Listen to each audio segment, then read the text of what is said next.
Okay. Okay, I just so we kind of get a frame of how I teach and where I'm coming from. Although I've taught at Eden Project, I'm not a botanist, okay? I'm just a forager. And science left me cold as a kid. So I teach plants through our senses, because one of the things, who grows vegetables? When do you normally pick them when they're the most succulent? Early when they're young. Would you pick them when they flowered and seeded? Right. So the point I'm making is that in order to pick them, not all wild edible plants, but a lot of edible plants, we need to be able to identify them before they flowered and seeded, unless of course we just sit with plant right through a year and watch its cycle. But if you want food, then generally the best time is before it's flowered and seeded. So how do we identify plants before they're flowered? That's quite hard for botanists. This is how we identify plants. Okay? This. Smell. Every plant has a different smell. Initially you might not key it, but it does. And if you want to know the difference between hemlock and cow parsley, the smell. Pattern recognition, of course, is very important. But this is what I'm going to try and get you to, or encourage you to do, is to get out of your mind and come to your senses. Okay?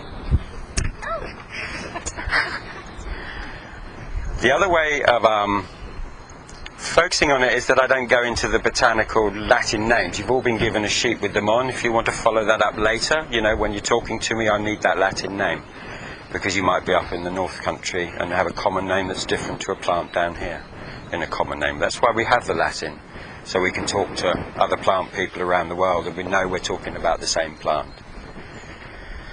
Foraging is not just food for me.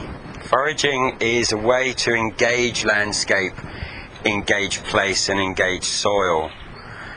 It's a metaphor as much as anything for living. Just the framework, the mind state that we have to take on as foragers is so totally different to monoculture.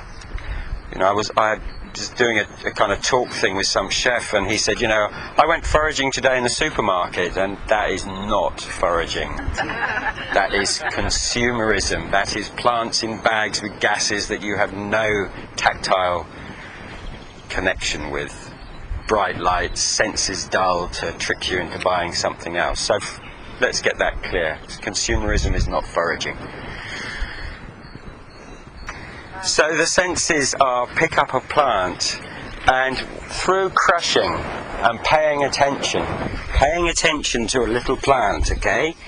Really taking it in. It's about slowing right down. It's about becoming mindful, if you want to use a kind of modern buzzword.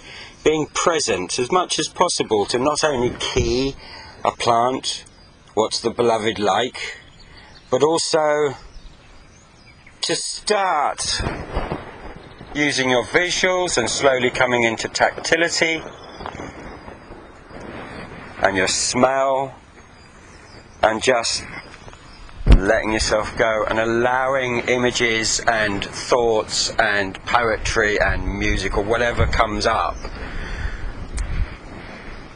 to give you a link to, that plant I can use in this way. That's how I meant to use this plant.